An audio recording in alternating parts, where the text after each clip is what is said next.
Hey, my name is John. I'm with MakerSpace. This is Brian. I'm Brian Terry. Hey. So we got tired of waiting for a hackathon to appear and just show up, and Brandon inspired us.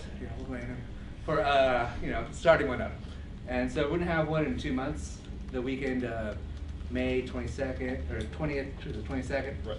The cornerstone will be Mrs. Penny's driving school on the 21st.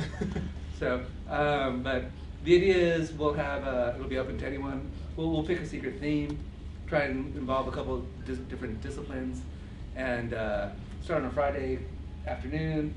Yep. And then end early-ish on Sunday. Yep. That's it. You covered it. Oh. Okay. So thank you. We'll post more details as we flesh it all out. Yeah, and we want to invite all of you. So please come on out, and we'll announce the topic a few days, hours before, so that way everybody's kind of on the level playing field. So yeah, hope to see you all there. Thanks. Take care. And thank you very much. Whoa. All right, Larry Bentley is up next, I think I said. Awesome. And if TheLab.ms can be on deck, marvelous. Oh, yeah. I talked Larry into this last minute. He had to run out to his car and get this. I think it's awesome that he just kicks around town with this in his car. Put that on your All right. Somewhere here as it should do. Oops. Put that on the pocket for now. All right, hi, I'm Larry Bentley. I'm a member of North Texas Professional Chapter Engineers Without Borders. As a result, I wind up traveling with student chapters in odd places around the world. Gone with SMU and University of Illinois Champaign-Urbana, 2 trips with Harvard, which are a different bunch of kids, but interesting. So we do hacking, if you will, electrical, mechanical projects in developing countries. Right now you've got just shy of 700 million people that don't have clean drinking water. You've got on the order of 2 billion people worldwide that don't have access to a toilet, even a latrine. And you've got, give or take, right at 2 billion people that don't have access to electricity other than flashlight batteries. You've got villages that go through literally hundreds of flashlight batteries a year for people that have flashlights that for just to see to get around at dark because they don't have utility power, to run a radio, to run a, that's it. And yet, everywhere you go, even in countries like that, you're going to find folks that got cell phones. They walk to town, take the cell phone charger with them when they go to grocery shopping. If you don't have a refrigerator, you grocery shop fairly often, like daily or every other day. So they go to town and plug the phone in at the, at the town that does have power. And all they do in their grocery shopping, come back and get it. Literally, I have seen churches in developing countries that have got outlets along the wall. And people come to church for a reason. They come to church so they can charge their cell phone. Preach longer, it's still churchy. So as a result, I get involved in, let's see, in January we put a solar-powered water pumping system in a well in north central Cameroon. So a community of about 300 people that didn't have clean water now have water that's pumped by solar power, 2 kilowatt system, nice submersible pump. They're unbelievable submersible pumps they're bringing out now. They'll run off DC power, they'll run off AC power, they don't really care. As long as it's above 90 volts, they're kicking. So they'll run off grid power, they'll run off a generator, they'll run off solar panels, great stuff.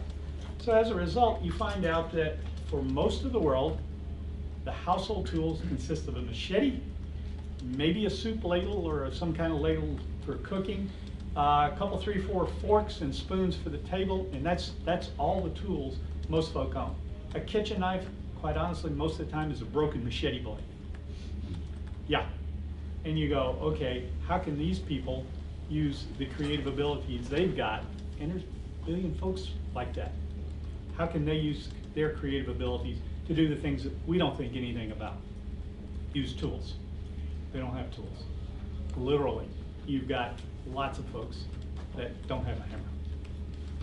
Never used a hammer.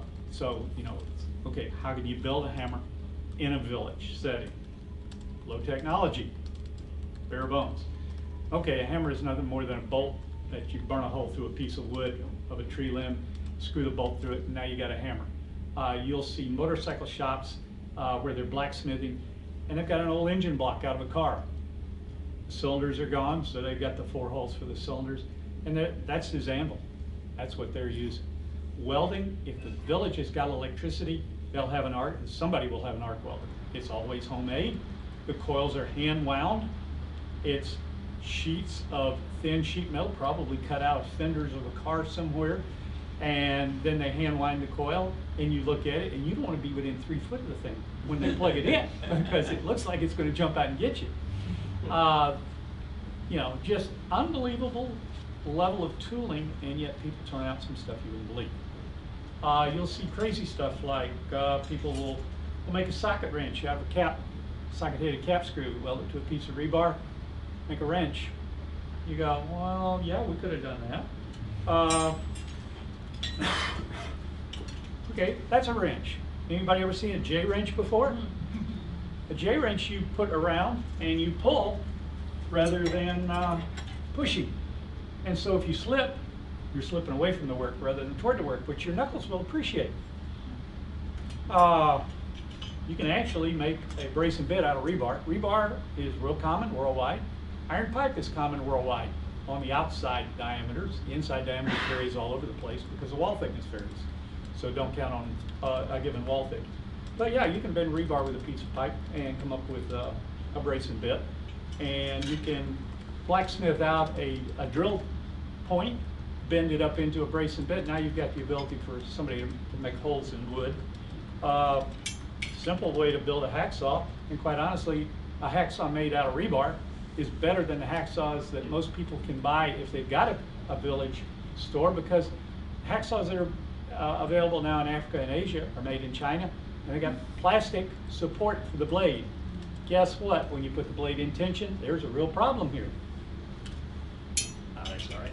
So the other problem that we run into, we don't think about these things. Your standard drill chucks that we have, the big ones are 1/2 by 20, the small ones are 3/8 by 24 thread. Well, guess what? 90% of the world is metric. We're not. So you can buy drill chucks overseas. I've seen them in hardware stores in Africa. You can buy a fine drill chuck. Problem is, it's threaded 3/8 24. And what have they got? They've got metric threads. So, you know, hard problem to get over. They sell them with little arbors.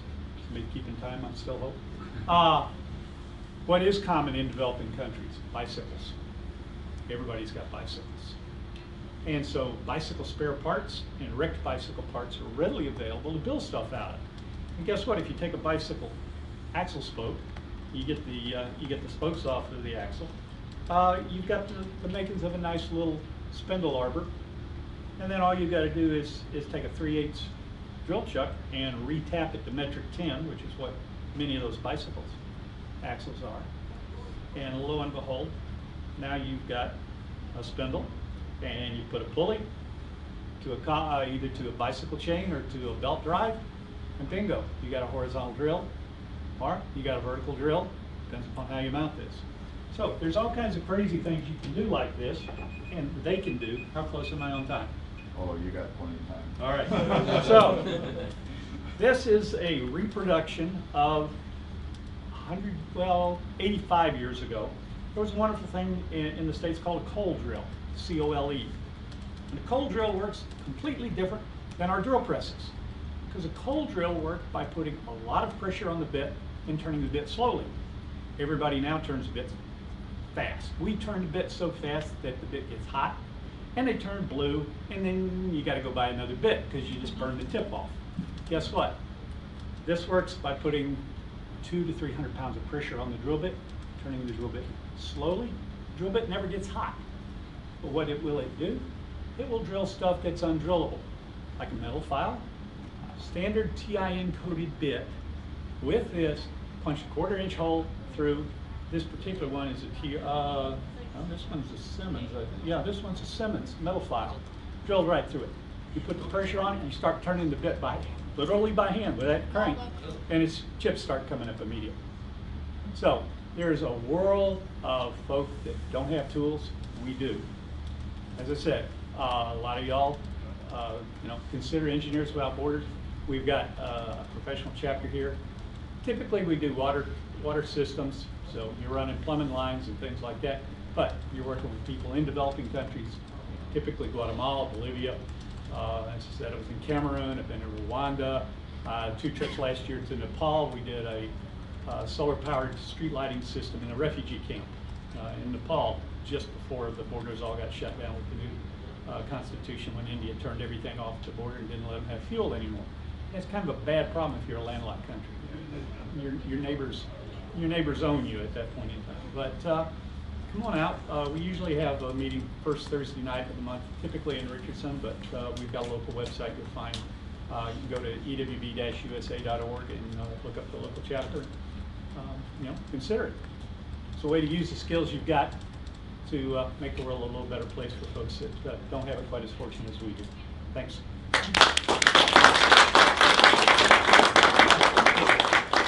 Wonderful stuff. Thank you so much. All right. That was Larry Bentley. Thank you so much for that talk on Engineers Without Borders and some amazing tools. I'm sure they'll stick around, hopefully, so we can ask him more questions afterward. Up next is TheLab.ms, and as you guys get set up, on deck is Luke Olsen.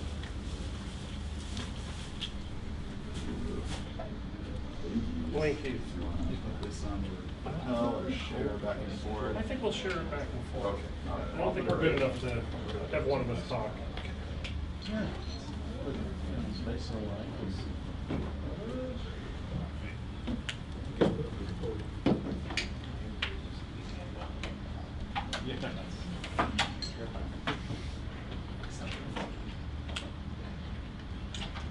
that John and Brian that jumped in here to talk? John and Brian. I just want to blank it.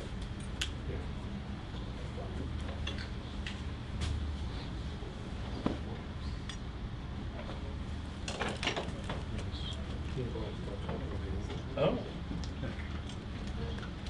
You want to start us off? I'll hold things up. Hi, I'm Jason. I'm with TheLab.ms. We're a makerspace here in Plano, Texas. We do mostly educational things. Teach a lot of classes. It's also like a hackerspace too. So we do like InfoSec, password cracking, things like that. But one of our projects is the TAP. And then they're a little bit more familiar with this project. This is our little electronics project. We're planning on selling these as a fundraiser. It's an 8x8 RGB LED array. It's very low power. One of these can run on 2 CR2032 cells for about 4 hours in the low power mode. We haven't tested it in the high power mode, but we think it'll be about 2 hours. These are programmable. You can plug it into a computer, upload your animation, your video, whatnot, disconnect it and plug it into power like I have here, and it'll just loop whatever you program on there. Bill here is working on the code to make that work. It's also expandable. There's little connectors on each edge, and you can plug multiple displays into each other, to make a bigger array. I'll deal with that right now. Sure. These two are running exactly the same code. Doesn't look really interesting, however. You put on your magnifiers.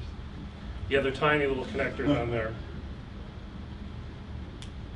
Ooh. Nice snap. Yeah, I feel the same way. Woo! Notice how they're acting like one panel rather than two separate ones. Same code. Yep, they run a TI MSP430 chip on each one.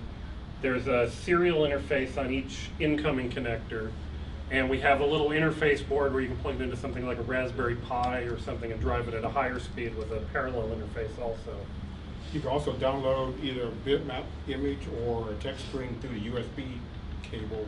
Everything is open No source. programming required, yeah, open source hardware and software. Yep. I think one of the main points that they missed was the fact that each LED is on only one at a time. So it refreshes so quick that you can't actually see that. I mean, they all look like they're on right now, but only one is actually on at any given time. Yeah, in the Actually, let me correct that. In low power modes, one at a time. We're running high power mode right now, which is 3 at a time, which gives you a lot more brightness. His demo alternates between high power mode and low power mode, so you can actually see the difference. That one goes between the two modes. So you'll display low power and then high power. I know you could buy LED arrays sort of like this today, but they're all pretty high power. Like the ones Adafruit has, or they have like a 32 by 16 or 32 by 32 array like this, but you need another board to drive them, and they use about 2 amps worth of power, where we use just. And then you need a controller to tell it what to do. This thing is self-contained. You can wear it as a badge if you want. How much? How much? How much? How much? I think they're going to sell for about $25 or $30 is what we're projecting. Quantity one, price break for more. Yeah, price will go down a little bit if you buy a bunch. How Sure. are you manufacturing We have one of the guys at our makerspace. He has an electronics design firm, and I don't know exactly, somewhere in China they're going to be made. Yeah. We're going to be buying about 500 for the fundraising to start with, and so if the crowdfunding is funded, then we're going to get those 500 pieces. Yeah, at least. We At hope. least. Hopefully more. Yeah, and I want to steal your idea with the Tetris badge. I want to plug in a little controller onto the bottom of some of these. Nice. Yeah, that'd be You fun. gotta remind me of my other project I brought tonight, the one pixel Pac-Man. Oh, cool. For you guys, Yeah, I wanted to put a Pac-Man on here. That would be cool. It's portable, so maybe. Awesome. And again, it's open source. You can download the development environment for free from Texas Instruments. You can either download the software through the bootloader on USB, or pay around $10 for the launch pad, which plugs into these pins to program the thing. Yeah, and then you can debug if you have the launch pad. Right. Any more questions? So there's a crowdfunding going? Not yet. We want the software to be in a better state first. We need help. We could definitely use help on writing software. So if Bill's doing most of the heavy lifting there so far. It's mostly in C, right? Everything? It's all in C. It's all in C. So if you're a C programmer, help us. Yeah. A lot of the code's there. It's just you have to flush out some of the libraries and just the details of it. And we'll need we want to make some sort of nice, easy interface to, just program words or video or graphics. And more demos are good. This one just does 1 big pixel, 4 smaller ones, 16 smaller ones than that, and 64 really small ones. That one simulates a blinking star field. I've got other demos, but we only have so many of these to bring tonight. Yep. More demos.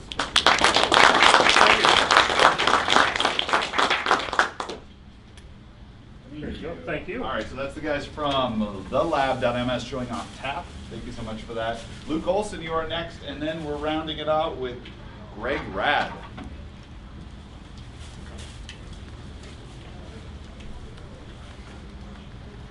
Go. It's going to be weird muffled. Yeah.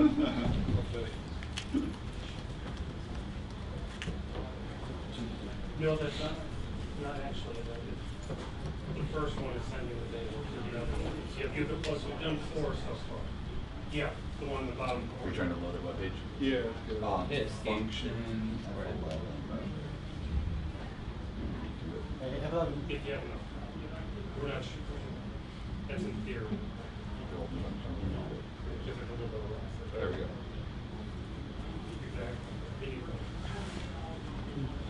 Yeah. My name is Luke Olsen. I'm the chairperson of the laser committee here at the Makerspace. About a year ago, we decided we needed another laser cutter. We discussed a lot of options, and the one that we landed on was a LaserSAR, which is an open source laser cutter. It was started as a Kickstarter like 5 years ago, and like the pieces were like laser cut acrylic. And from what I understand, it was pretty awful. I never actually used one. But around 2014, like the designs got pretty solid. It's crazy to ask the organization to spend like $12,000 on this like open source project.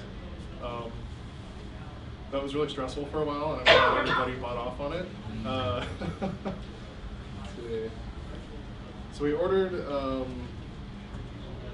parts from Misumi and from China and eBay, and basically $12,000 worth of parts that just arrived on like pallets and boxes.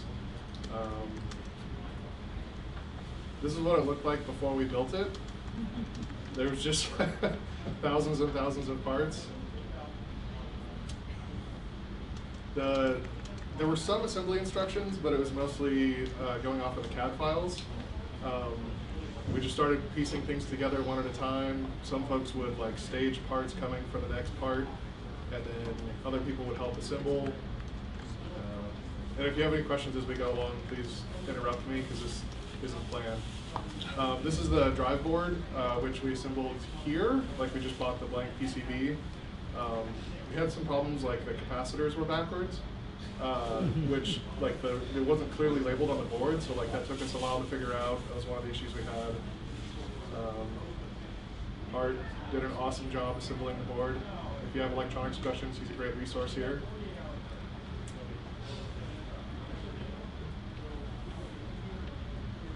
More assembling. Oh, a tip: if you build CNC machinery, make sure it's on a flat surface, because it'll come back to bite you later. This is where we discovered some of the issues with it not being built on a level surface, so we had to kind of loosen a bunch of things and like straighten things out. It's good now, but would have saved us a couple days. The whole process was probably like 300 hours-ish for a couple of people. So like it's a good learning process, but in retrospect, like it's not a very good financial decision. Like I don't know why this project exists, because no one would ever actually build one of these for like a business or something, because you would just go bankrupt doing so. We CNC routed a table for the laser cutter on the giant multicam out there. Any questions so far? All right, cool. Why are you so awesome? It's just the beard. Further along here, when we first got the gantry on, we all kind of giggled, because we're like, look, it moves and it doesn't fall off and stuff. About halfway through the build, we decided to start organizing the parts. Before, it was just this like box from Misumi with 100 bags in it, and we're like, we need a 4mm screw by 20mm. 30 minutes later, they like dig through the whole box and finally find it. So this is a good improvement. I think this was Pierce's idea. Getting stuff mounted. There's just like the power supplies just have like open lines everywhere. It's terrifying. Don't ever open the back of it. But I guess it's kind of like the DIY way of doing it, because there's not like there's no like UL to look at it and say, this is a bad idea. So it just kind of makes it into it. So William hooking up wiring for it. Like 6-foot wood crate shows up, and I'm like, can you hold it? Because I'm out of town. I'll be back. And it's just sitting in the office. On a scale of 1 to 10, how freaked out would you be if you found a piece left over? Oh, there were pieces left over. I think they were supposed to be left over. They obviously were important. Another close-up thing on the tube. Putting the tube in was really stressful, because if we drop it or like break it, it would be like another month to get another one. And it sits in these like little aluminum cradles with rubber wrapped around the tube.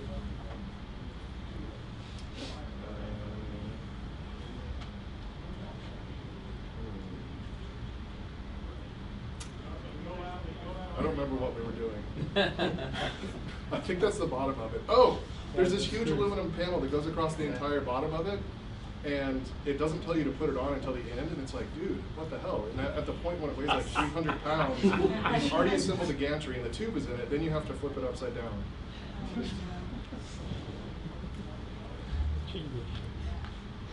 This is when it's almost working, coming together quite nicely. This is one of the first cuts that we made on it. And if you haven't been in the workshop yet, this is what it looks like. It's back in the corner. And if y'all want to see the video of the first cut, I think it's here. Yeah.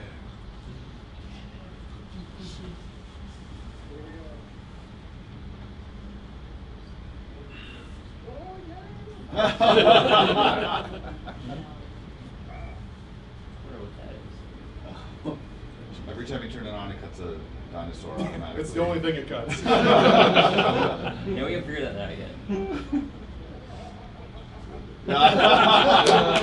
So menacing. That was after like 300 hours of work at that point, so we were like, holy shit, it works. Like, what do we do now? This has been my life for a couple weeks. Any questions? Yeah, what's up? What's its power? Like, what's the laser power? The tube is rated for 120 watts. We do it 100 watt continuous to give it a little longer life. I just want to say thanks. It's awesome. I've made like dozens of airplanes on it. It's perfect for cutting out foams. Sweet. Yeah, at this point, there's, I would guess, like 1,000 hours of use on it. It's been a heavily utilized tool. It's awesome. Yeah. Would you do it again? No. I'm glad I did it, but like, it was like a second job for a little while. And we had a lot of problems with it, like the tube, when it would fire, would just like reset all the computers.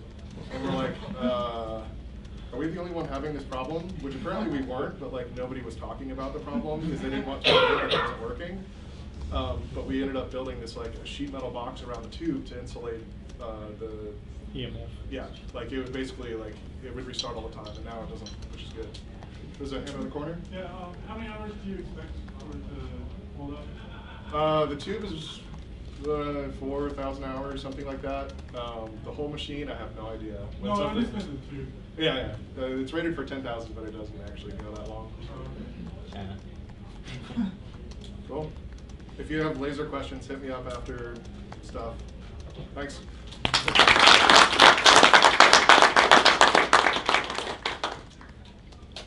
All right, the last lightning talk is going to be Brandon giving some closing remarks. Oh, no. You forgot. We didn't get to Greg Rad. Oh, I'm so sorry. So on deck is Brandon doing closing remarks after Greg Rad. Sorry. Okay. Just spoiler alert, Mike did not save the best for last. Oh. So. How can you say that about Brandon? Oh. Myself. Okay. So I don't really have a project to share with you, but I have a message. I am an engineer, I'm an educator, I'm a hacker, I'm a maker. I check Hackerspace and Hackaday every day. So my story is about myself, what I do at work. So I work for Trinity Industries, which is a large company, steel manufacturer, about 20,000 employees. And I'm a manufacturing engineer, but again, I'm a tinker, I'm a maker. I make custom automation equipment for Trinity. We have lots of factories all over the place. And my story is, don't give up on your projects, don't give up on your ideas, because someday they might come true, like they did for me. Okay, so example story here. 2 years ago, my group is responsible for quite a lot at Trinity Industries, a lot of equipment, a lot of buildings. And I came across a project where a guy wanted us to spend lots of money, like $150,000 to lay some fiber optic lines for an RFID reader. And I said, guys, why 6 figures to install an RFID reader? They said, well, it's 1,500 feet that way from the nearest building. I said, okay, but have you thought about wireless? They're like, yeah, but it's not secure, it can't be done. I'm like, you're kidding, right? I could do that in my sleep. They said, no, you can't. I said, yeah, I can. And so in my own time, at night, at home, I built a little transmitter, RFID, and I demoed it at work, and sure enough, that guy lost his job. And they were quite happy about what I did. It opened their eyes that all the classic methods that they've been using, they started thinking, well, maybe we don't always have to do it this way, because mine was encrypted, and it worked, and it was $100, not $100,000. And so they asked me, well, can you do some other stuff for us? I said, heck yeah, this is what I love. This is what I do. I'm a mechanical engineer, but I love electronics. And so they said, okay, go find something and just show us something. I said, really? They're like, yeah, go do it. I said, okay. I said, I need a compressor. Okay, here's a 200 horsepower compressor. Okay, thank you. So I got this giant old compressor, and I bought some sensors, and I retrofitted it with all these sensors, and a Raspberry Pi, believe it or not. And I shoved it all into an enclosure, and I connected it to a database, and I streamed the database to a dashboard. There you have instant streaming of data to a dashboard. They said, well, no, you can't do this. This must be really expensive. I said, no, guys, this is cheap. So you know, like, This is the new generation of what you can do with electronics. And so, for those of you that are in electronics, I can talk to you. Keep doing it, because it's going to become more and more valuable as you go. That's it. That's what I have to say.